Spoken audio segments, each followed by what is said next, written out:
A priori, ça a l'air d'être bon. Donc, petit rappel pour vos questions, vous pouvez les noter au fur et à mesure dans le chat. Il y a Cathy qui est avec moi, que vous ne voyez pas, qui est de l'autre côté de l'écran, et qui va compulser vos différentes questions que nous traiterons au cours des dernières minutes de ce webinaire. Donc, peut-être nous manquerons de temps, mais on essaiera en tout cas de répondre à la plupart de vos questions. Donc, nous vous souhaitons déjà la bienvenue. C'est le deuxième webinaire que Orion organise. Donc, je vous rappelle que nous organisons ces webinaires sur des sujets particuliers. Alors, ça ne dure qu'une demi-heure, donc effectivement, on prend que des petites parties, des choses qui nous paraissent intéressantes pour vous. Et donc, nous avons choisi aujourd'hui de traiter une partie de la formation S'installer en libéral, qui nous permettra de revoir les obligations préalables à l'installation. La différence entre remplaçants et collaborateurs, qui sont deux statuts qui sont souvent confondus, donc il nous semblait intéressant de vous faire quelques rappels réglementaires par rapport à ces deux statuts. Ensuite, on vous aidera un petit peu à choisir votre lieu d'installation. Vous verrez, il y a des obligations et puis il y a des choses à voir de votre côté. Et enfin, je vous présenterai vraiment à titre informatif un tableau récapitulatif des différentes sociétés que vous pouvez créer pour vos cabinets. Alors, c'est un document qui vous sera fourni, qui reprend les différentes sociétés, les avantages, les inconvénients, et qui vous permettra voilà, de choisir. Mais à savoir que je ne rentrerai pas dans les détails, je ne suis pas juriste, donc c'est vraiment quelque chose qu'on vous fournit à titre informatif. Alors, pour celles et ceux qui ne connaîtraient pas Orion, je vous présente rapidement la société. Donc, Orion Santé existe depuis plus de 14 ans et est spécialisé dans la formation des infirmières libérales. En 2017, nous avons formé plus de 12 000 professionnels de santé. Aujourd'hui, nous allons chercher à nous diversifier et nous allons former différents professionnels de santé, comme les pharmaciens, les podologues, etc. Donc voilà, je pense que beaucoup d'entre vous nous connaissent déjà. Nous sommes spécialisés dans les formations présentielles, mais nous organisons également des congrès, du e-learning, du partage de pratiques, etc. Donc voilà pour la présentation d'Orion. Donc nous allons maintenant rentrer dans le vif du sujet sur ce webinaire. Donc je vous rappelle les objectifs. Donc dans un premier temps, nous essaierons d'identifier les obligations préalables à l'installation libérale, quelques rappels qui sont parfois nécessaires. Dans un deuxième temps, nous essaierons de différencier les statuts de remplaçants et de collaborateurs. C'est peut-être là-dessus qu'on insistera le plus, parce que c'est là où on rencontre le plus de problèmes. Dans un troisième objectif, nous essaierons de vous donner des conseils pour mieux choisir votre lieu d'installation. Et enfin, nous terminerons en comparant les différents types de sociétés, comme je vous l'ai annoncé. Et on se gardera une dizaine de minutes pour répondre au maximum de vos questions. Donc, nous allons commencer par ce premier objectif et nous allons rappeler les obligations préalables à l'installation en libéral. Petite parenthèse, notre présentation que vous pouvez voir là sera disponible dans l'après-midi en téléchargement sur le site de Webikeo. Alors, pour ces obligations générales de l'infirmière, donc bien entendu, ça paraît évident, être titulaire du diplôme d'état d'infirmier, respecter les dispositions législatives et réglementaires relatives à l'exercice libéral. Donc là, on s'adresse plus au Code de santé publique. On va en reparler tout au long de ce webinaire, mais nous avons le Code de santé publique. Nous avons le Code de déontologie également, mais qui a été rattaché au Code de santé publique. Et nous avons la convention qui est signée avec la Sécurité sociale, qui sont deux textes qui règlent votre exercice et qui sont importants à gérer. Vous avez l'obligation aussi de faire connaître aux caisses le numéro d'inscription à l'ordre infirmier. C'est une obligation. Dès lors que vous vous inscrivez à l'ordre, vous obtenez un numéro ordinal et c'est ce numéro que vous devez faire connaître aux caisses. Faites attention, aujourd'hui, même votre responsabilité civile professionnelle, qui est une obligation, ils vont vous demander votre numéro ordinal. Donc, c'est vraiment la première chose à faire. Vous devez faire également connaître aux caisses votre lieu d'exercice professionnel principal. Faire connaître aux caisses votre mode d'exercice. Est-ce que vous êtes indépendant? Est-ce que vous êtes en société? Est-ce que vous êtes collaborateur? Ça, c'est une obligation également. Et donc, souscrire une RCP, comme je vous venais de vous dire, donc une responsabilité civile professionnelle. Contrairement à tout ce qui est prévoyance et tout ça qui sont pas obligatoires, la RCP, responsabilité civile professionnelle, est obligatoire. Vous devez la prendre dès lors que vous commencez votre activité. Ensuite, au niveau de l'installation, les caisses vont vous demander la prééminence d'un projet professionnel. Alors, de quoi il s'agit? En fait, la caisse va vous demander d'expliquer pour quelles raisons vous décidez de vous installer à tel ou tel endroit, Donc, bien entendu, vous allez faire un état des lieux de l'endroit où vous désirez vous installer en essayant de voir l'offre de soins, la demande de soins qui vont vous permettre de justifier de l'intérêt de votre installation. Donc, n'hésitez pas, je vous donnerai tout à l'heure des liens vous permettant d'aller voir ça. Le site s'appelle Carto Santé. C'est quelque chose qui est fait par l'ARS et qui va vous permettre de connaître un petit peu la demande de soins, les pathologies chroniques et les différents professionnels libéraux. Donc voilà, ce projet professionnel va vraiment reprendre ces éléments-là. Ensuite, vous avez toutes les obligations concernant votre temps de travail avant l'installation en libéral. Donc, lorsque vous voulez vous installer, vous devez pouvoir justifier de 3200 heures d'équivalent temps plein au cours des 6 dernières années en équipe de soins généraux au sein d'un service organisé. Alors, souvent, on entend par service organisé le fait que ce soit un service hospitalier avec un cadre de santé, avec une organisation pluriprofessionnelle qui vous permette de connaître le travail en équipe. Donc 3200 heures équivalent temps plein, ça correspond à peu près à 2 ans de travail. Mais attention, fait important, c'est dans les 6 dernières années. Donc pourrait se poser le souci pour des infirmières ayant eu cette expérience et ayant cessé leur activité pendant les 6 dernières années, elles ne rentreraient pas dans ce cadre-là. Donc voilà, ça c'est une obligation légale également. Ensuite, le remplacement, donc là il faut obtenir une autorisation de remplacement. Et ensuite, il faut pouvoir justifier de 2400 heures équivalent temps plein au cours des 6 dernières années. Donc, vous voyez, c'est un petit peu moins que pour une installation simple. Donc là, ça correspond grosso modo à 18 mois de travail, mais dans les mêmes conditions que pour l'installation, à savoir au sein d'un service organisé et sur les 6 dernières années. Ça, c'est un fait important. Ensuite, je vous ai mis, pour vous rappeler un petit peu tout ça, et notamment par rapport au remplacement, un mémo qui a été édité par l'assurance maladie.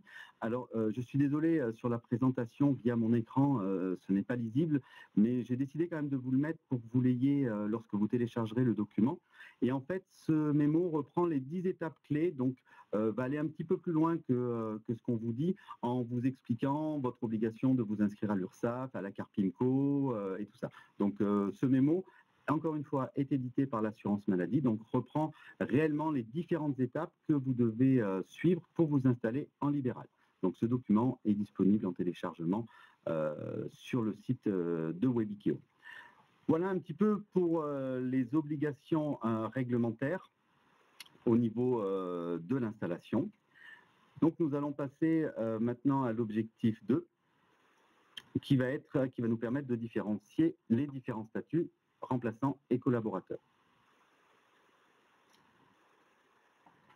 Donc, j'attire votre attention particulièrement sur ce thème parce que en France, on s'aperçoit qu'il y a beaucoup de remplaçants qui sont des collaborateurs déguisés. Donc, si j'attire votre attention là-dessus, c'est qu'il y a des contrôles aujourd'hui et que pour l'administration, un remplaçant n'est pas la même chose qu'un collaborateur. Et notamment, les URSSAF sont en train de se pencher sur le sujet. Et parfois, certains remplaçants qui sont des collaborateurs déguisés, l'URSSAF requalifie ça comme de l'emploi dissimulé. Donc, ça peut avoir des conséquences importantes. Donc, je vous demande toute votre attention sur cette partie-là. Donc, pour définir le remplacement, on va tout simplement aller dans le code de déontologie qui a été, comme je vous l'ai rappelé tout à l'heure, indexé au code de santé publique. Tous les anciens articles R4312 ont été retirés et remplacés par le code de déontologie. Donc, nous avons le R4312-83 qui dit spécifiquement qu'un infirmier ne peut se faire remplacer que temporairement par un confrère avec ou sans installation professionnelle. Donc, le mot temporaire est quelque chose de très important. Donc, durant la période de remplacement, l'infirmier remplacé doit s'abstenir de toute activité professionnelle infirmière. Aujourd'hui, beaucoup de cabinets, beaucoup d'infirmiers ont des remplaçants qui travaillent en même temps qu'eux, simplement parce qu'ils n'arrivent pas à faire face à la charge de travail. Donc, effectivement, c'est une solution comme une autre, mais c'est une solution qui ne respecte pas la loi, puisque on doit s'abstenir de toute activité pendant qu'on prend un remplaçant. Donc voilà, j'attire votre attention là-dessus. On considère qu'un remplaçant doit être pris pour les vacances, pour un congé maladie, pour un congé maternité ou pendant un temps de formation. Typiquement, si vous avez un remplaçant qui vous fait tous les lundis, mardis, toutes les semaines, malheureusement, ce n'est pas un remplaçant, c'est un collaborateur. Nous avons ensuite d'autres articles qui vont un petit peu décrire à quoi doit ressembler un remplacement. Donc le remplacement d'un infirmier est possible pour une durée correspondant à son indisponibilité. Encore une fois, on reparle d'indisponibilité. Donc vous voyez que lorsque un remplaçant travaille en même temps que vous, on n'est pas dans le cadre d'un remplacement. Toutefois, un infirmier interdit d'exercice par décision disciplinaire ne peut se faire remplacer pendant la durée de la sanction. Qu'est-ce que veut dire cet article? C'est que si pour une raison X ou Y, un infirmier a une interdiction d'exercer pour faute professionnelle ou des choses comme ça, il n'a pas le droit de se faire remplacer. Ensuite, l'article R4312-86, l'infirmier remplaçant qui n'est pas installé assure le remplacement au lieu d'exercice professionnel de l'infirmier remplacé et sous sa responsabilité propre. Donc, comment ça se passe? Je vous rappelle qu'un infirmier remplaçant travaille avec les feuilles de soins de l'infirmier titulaire en barrant son nom et en mettant son numéro de remplaçant. Alors, bien entendu, cette formulation paraît un petit peu obsolète, étant donné que nous n'utilisons plus de feuilles papier et que c'est tout en télétrans. Donc là, en fait, c'est au niveau des programmes informatiques. Il faut que vous rentriez les remplaçants, à savoir qu'aujourd'hui en France, les remplaçants sont petit à petit en train de recevoir leur CPS, leur carte de professionnel de santé, et qui va leur permettre de valider leurs soins. Mais toujours comme remplaçant, c'est-à-dire avec le nom du titulaire barré et leur numéro de remplaçant en dessous. Donc, qu'est-ce que ça veut dire sous la responsabilité propre? C'est qu'effectivement, lorsque un remplaçant remplace un titulaire, tous les actes effectués par le remplaçant sont sous sa responsabilité. Bien entendu qu'un remplaçant faisant une erreur d'administration d'un médicament, ce n'est pas le titulaire qui sera responsable, mais bien entendu le remplaçant. L'article suivant, R4312-87, lorsqu'il a terminé sa mission et assuré la continuité des soins, l'infirmier remplaçant abandonne l'ensemble de ses activités de remplacement auprès de la clientèle de l'infirmier remplacé. Donc là, ça va être la grosse différence avec le collaborateur, c'est qu'un infirmier remplaçant, en fait, n'acquiert pas de droit auprès de la patientèle. Il est vraiment là pour travailler à la place d'eux et non pas avec le but de développer la patientèle de ce dernier. Alors en résumé, donc le remplacement, donc il faut établir un contrat de remplacement, c'est très important. Donc je vous rappelle que certains ordres proposent ça sur leur site. Vous allez sur le site de l'ordre de votre département, de votre région, et il y a des contrats de remplacement type qui sont proposés. Alors bien entendu après avec des champs libres, hein, puisque vous allez décider notamment de la façon dont vous allez rétrocéder votre remplaçant. À savoir que dans les conditions que je vous ai expliquées, c'est vous, le titulaire, qui facturez. Donc, c'est vous qui percevez le paiement de la sécurité sociale et donc c'est vous qui rétrocédez à votre remplaçant. Donc, c'est au moment du contrat de remplacement que vous allez décider le pourcentage de la somme que vous allez rétrocéder. Alors, à savoir 80%, 90%, 95%. Certains infirmiers rétrocèdent même à 100%. Après, c'est un petit peu la loi de l'offre et la demande. Il n'y a pas de règle particulière par rapport à ça. Il n'y a pas un infirmier remplaçant, pardon, ne peut pas remplacer plus de 2 infirmiers simultanément. L'installation concurrente est interdite pendant une période de 2 ans si le remplacement total a été supérieur à 3 mois. Encore une fois, c'est dans la loi. Et le contrat de remplacement, pardon, doit être transmis au Conseil de l'ordre ainsi qu'aux caisses. Et vous devez en garder un exemplaire. Donc vous utilisez, comme je vous l'ai dit, les feuilles de soins de l'infirmier que vous remplacez en barrant le nom. Donc en télétransmission, le titulaire va rentrer dans son programme de facturation les coordonnées du remplaçant et c'est lui qui fera sa facturation. Voilà pour ce qui est du statut de remplaçant. Donc on retient que c'est essentiellement quelqu'un qui vous remplace pendant une durée déterminée, congé maternité, congé maladie ou temps de formation.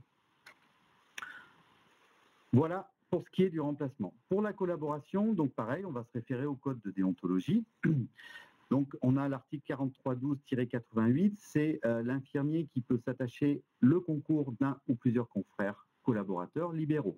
Donc là, nous ne sommes pas embêtés par le nombre, il n'y a pas de nombre maximum. Donc en fait, le collaborateur va réellement être là pour augmenter la clientèle. Alors déjà, faire face à un surplus de travail. Donc le collaborateur peut tout à fait travailler en même temps que l'infirmier titulaire, mais il peut venir également pour essayer de développer la patientèle.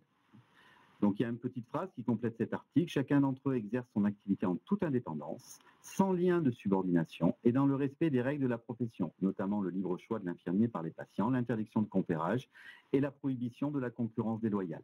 Donc on retrouve les mêmes textes que pour l'infirmier titulaire. On doit respecter les mêmes choses. Donc voilà pour la collaboration. Donc ce statut de collaborateur, à mon avis, doit vraiment être choisi lorsque vous avez besoin d'une aide pérenne, régulière, et qui va vous permettre de travailler en plus de ce collaborateur, qui va vous permettre de développer cette patientèle. Donc là, comment ça va se passer? Donc c'est un tout petit peu différent, c'est par rapport au remplaçant, c'est que le collaborateur va lui-même facturer ses soins à l'assurance maladie, et c'est lui qui va percevoir les remboursements de l'assurance maladie. Donc là, vous devez également établir un contrat de collaboration que vous pouvez également trouver sur le site des ordres, qui va à minima prévoir la durée de cette collaboration, la redevance, on va revenir dessus, les conditions d'exercice et les modalités de rupture. Alors qu'est-ce que c'est que la redevance de collaboration? Eh bien, c'est l'inverse du remplaçant. Le remplaçant, je vous ai dit, le titulaire perçoit les encaissements et rétrocède la partie qu'il a décidée au remplaçant. Pour le collaborateur, étant donné que c'est lui qui facture ses soins, c'est lui qui perçoit les remboursements de l'assurance maladie et il peut être décidé par contrat qu'il va rétrocéder une redevance, c'est-à-dire une petite partie de ce qu'il perçoit afin de dédommager le titulaire de l'utilisation du cabinet, par exemple. Donc cette redevance, elle va pouvoir être de 20, 15, 10, 5%, ou même de 0% si l'infirmier considère qu'il ne met rien de particulier à disposition de son collaborateur. Donc ça, encore une fois, j'attire votre attention là-dessus, tout ceci doit être marqué sur le contrat. C'est la seule chose qui fera foi. Sachez que, vu le nombre de collaborateurs et de remplaçants, certaines situations se finissent mal. Et si on s'était mis d'accord en se serrant la main, il faut garder à l'esprit que ça ne vaut rien devant les tribunaux.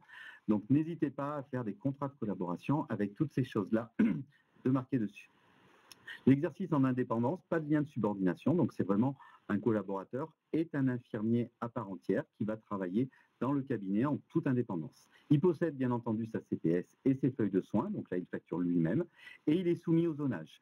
Le zonage qu'on va voir tout à l'heure, donc le collaborateur aura du mal à s'installer dans les zones sous-dotées. Voilà pour ce qui est du collaborateur. Donc, je conclus en vous disant de faire très attention au statut. Aujourd'hui, tout le monde choisit par simplicité des remplaçants, mais dans bon nombre de cas, il s'agit de collaboration. Donc, n'hésitez pas à rentrer dans les clous. Je pense que ça ne change pas grand-chose pour vous et ça vous permet d'être serein par rapport à des contrôles qui pourraient être effectués, notamment par les URSSAF. Nous allons passer à l'objectif suivant, donc l'objectif 3, dans lequel on se propose de vous aider à choisir votre lieu d'installation. Je sais que c'est un petit peu difficile aujourd'hui de s'installer, donc il est important d'avoir une stratégie au niveau du lieu d'installation. Et tout d'abord, nous allons commencer par ce qui régit notre profession et nos modes d'installation, à savoir le zonage. Vous avez tous et toutes entendu parler des zones qui ont été créées par l'assurance maladie et qui classent chaque région en différentes catégories, allant de surdotées à sous-dotées. Chacune de ces zones a des particularités, mais il y a simplement 2 zones qui sont concernées soit par des aides, soit par des restrictions. Donc, à savoir les zones surdotées, donc c'est des zones sur lesquelles on estime qu'il y a trop de professionnels de santé. Donc, dans ces zones-là, la loi prévoit que l'installation ne pourra se faire que s'il y a le départ d'une infirmière. Il faut faire une demande auprès de la CPAM. Et si toutefois vous décidiez de vous installer en tant que collaborateur ou en tant qu'infirmier indépendant, vous devez faire une demande à la CPAM qui pourra demander un passage en commission paritaire départementale afin que votre dossier soit étudié. Le problème de ces zones-là, effectivement, c'est comme la collaboration est souvent refusée, eh bien, nous avons énormément de remplaçants dans ces zones-là. Voilà pour les zones surdotées et les restrictions qui s'appliquent. Enfin, les zones très sous-dotées, donc là, c'est des zones où on est en manque de professionnels de santé, donc l'assurance maladie a décidé de donner des petites aides. Donc, vous êtes obligé par contre de faire un exercice en groupe, vous êtes obligé de réaliser au moins 2/3 de votre activité dans la zone. Et si vous remplissez ces conditions-là, la Caisse participe à vos frais à hauteur de 3 000 € par an pendant 3 ans sur facture. Elle va également participer à hauteur de 5,4% à la prise en charge de vos cotisations d'allocation familiale. En retour, vous vous engagez, bien entendu, vous, à prendre en charge les pathologies chroniques, à réaliser la vaccination antigrippale, à télétransmettre au moins 80% de votre activité et chaque année à renvoyer une fiche d'information relatant un petit peu ce que vous avez fait pendant cette année. Donc là, on est dans les zones très sous-dotées, les zones dans lesquelles on manque de professionnels libéraux. Enfin, de manière beaucoup plus stratégique et marketing, je vais vous donner quelques outils de géomarketing. Je vous invite à aller sur le site Carto Santé, dont je vous ai un tout petit peu parlé tout à l'heure, où vous allez avoir, selon la zone dans laquelle vous vous installez, énormément d'informations, tant au niveau de la présence d'infirmiers libéraux, mais également le nombre de médecins libéraux. C'est important à prendre en charge, à prendre en compte, pardon. Vous savez que vous travaillez sur prescription, donc s'il n'y a pas de médecin, on peut imaginer que ça va être compliqué. Donc Carto Santé va vous permettre également de voir le nombre de médecins, mais également va vous permettre d'étudier la charge de travail sur ces régions-là. Effectivement, vous allez retrouver le nombre d'actes infirmiers qui sont réalisés dans la région où vous décidez de vous installer. Donc voilà, ce sont des éléments qui me paraissent importants à prendre en compte avant de choisir son lieu d'installation. Donc je rappelle, c'est le site Carto Santé, donc c'est par l'ARS. Voilà pour ce qui est du lieu d'installation. Et enfin, nous terminons par le dernier objectif, l'objectif 4, dans lequel je vous propose simplement de vous mettre à disposition un tableau qui reprend un petit peu les différentes sociétés que vous pouvez créer lorsque vous voulez faire un exercice en groupe. Donc c'est un tableau qui a été réalisé par un fiscaliste qui intervient dans notre formation en présentiel, s'installer en libéral. Donc vous voyez, il a repris les différentes sociétés qui s'offrent à vous avec les spécificités de chacune, les avantages et les inconvénients de chacune. Donc encore une fois, ce tableau, vous l'avez à disposition lorsque vous téléchargerez la présentation que vous avez vue défiler. Faites attention dans le choix de société. On verra que monter une société, c'est pas anodin. Il y a des obligations, il y a des restrictions. Donc, je pense que c'est quelque chose sur lequel vous devez vous pencher très sérieusement avant de prendre une décision. C'est pour ça qu'on a décidé de vous donner cet outil. Voilà, nous avons quasiment terminé. Nous sommes quasiment dans les temps. Donc, je vais vous proposer de répondre à quelques-unes de vos questions. J'ai ma fidèle assistante qui vient de me passer vos questions. C'est assez mal écrit, donc je vais essayer. Qui fait l'attestation pour les 3200 heures? Donc ça, c'est votre employeur qui doit vous fournir une attestation comme quoi vous avez réalisé ces heures. Si toutefois votre employeur refusait de vous donner cette attestation, vous pourriez tout à fait attester de vos 3200 heures en fournissant vos bulletins de travail. Peut-on être 2 collaborateurs dans un cabinet? Oui, tout à fait. Il n'y a pas du tout de restriction au nombre de collaborateurs à l'intérieur d'un même cabinet. Après, c'est à vous de gérer ça. À mon avis, un collaborateur ne voudra pas rester collaborateur toute sa vie. Donc, il y a des chances qu'il y ait une envie de s'associer ou d'augmenter le cabinet. Donc, ça, c'est à vous de le gérer. Mais au niveau de la loi, il n'y a rien qui vous empêche d'avoir plusieurs collaborateurs. Alors, je continue.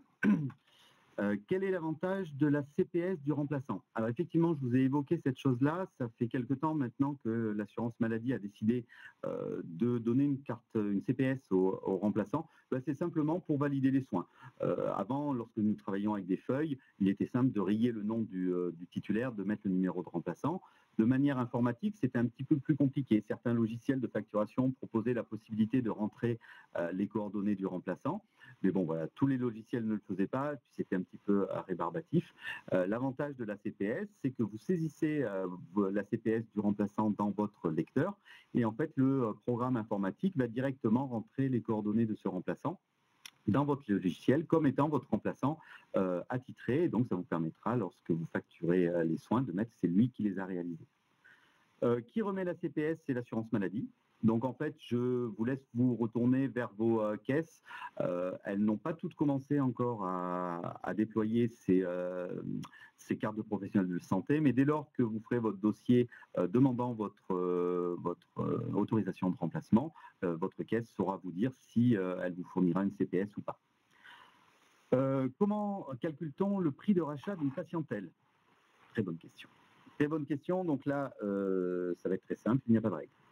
Il n'y a pas de règle. Rien dans la loi ne figure concernant une éventuelle règle de calcul de la patientèle.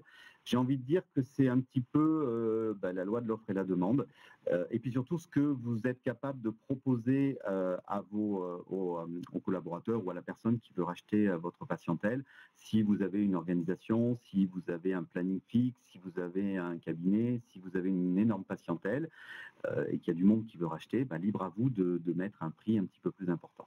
Mais en tout cas, la seule chose que je puisse vous dire, c'est qu'il n'y a pas de règle dans la loi obligeant de vendre à 30, 40, 50% du chiffre d'affaires. Rien n'est inscrit, donc c'est réellement l'offre et la demande. Je vous conseillerais quand même de vous renseigner un petit peu sur ce qui se fait dans votre région, dans votre ville, enfin tout du moins là où vous avez envie de vous installer. Quelle est la durée réglementaire d'un contrat de collaboration? Pareil, il n'y a pas de durée réglementaire. Ce que je vous conseille, c'est au niveau du contrat que vous signez entre le titulaire et le collaborateur, de décider d'une durée. Il faut savoir que ces contrats peuvent être reconduits. Donc, pour ma part, moi, je vous conseillerais de faire un contrat au départ pas trop long parce que on ne sait jamais sur qui on tombe. Donc, comme une sorte de CDD, je dirais, vous pouvez prévoir 1 mois, 2 mois, 3 mois pour voir un petit peu si la personne vous convient. Et ensuite, libre à vous de reconduire ou pas cette collaboration. Voilà. Alors, est-ce que j'ai encore une question? La dernière, peut-on avoir un accord si on est salarié pour travailler en libéral? Donc ça, c'est à vous de voir en fonction de votre employeur, selon si vous êtes dans le public ou si vous êtes dans le privé. Il faut absolument que vous en fassiez la demande. C'est-à-dire que vous voyez votre cadre ou votre responsable, vous lui dites que vous envisagez de faire des remplacements ou faire de la collaboration. Ce sera à vous de présenter le projet. Est-ce que ce sera en plus de votre activité? Est-ce que c'est une mise à disposition que vous voulez pour carrément faire du libéral à temps plein? Donc c'est à vous de demander à votre employeur l'autorisation et libre à lui de vous l'autoriser ou pas. Voilà, donc nous avons fait à peu près le tour des questions. Il est temps de toute façon de se quitter. Donc je vais, pour conclure, vous proposer d'aller plus loin et vous proposer la formation qui s'appelle S'installer en libéral, qui est une formation que nous proposons un petit peu partout en France, qui dure 2 jours, qui ne rentre dans aucun financement particulier, qui est à 139 € les 2 jours, je crois. Et ces 2 jours vont vous permettre de faire absolument le tour de tout ce que vous devez savoir pour vous installer en libéral. Le gros avantage de cette formation, c'est que nous avons des partenaires qui vont venir vous expliquer, et notamment un juriste qui va vous expliquer un petit peu les sociétés, des assureurs qui vont vous expliquer un petit peu comment choisir votre prévoyance, et surtout un cabinet comptable qui va vous donner plein de conseils pour faire votre comptabilité en libéral. Donc je vous laisse vous rapprocher de nos conseillers en formation pour prendre des renseignements sur cette formation. Elle se déroule partout en France. Donc je vous mets le numéro de téléphone de nos conseillers en formation. Donc voilà. Je vous rappelle que vous allez recevoir un questionnaire de satisfaction concernant ce webinaire. N'hésitez pas à le remplir. Vous savez qu'Orion tient vraiment à être au plus proche de vous et à répondre en permanence à vos attentes. Donc, n'hésitez pas à nous dire si nous avons répondu à vos attentes, s'il y a des choses sur lesquelles vous auriez aimé qu'on aille plus loin. N'hésitez pas, je vous invite vraiment à le remplir parce que voilà, c'est important pour nous.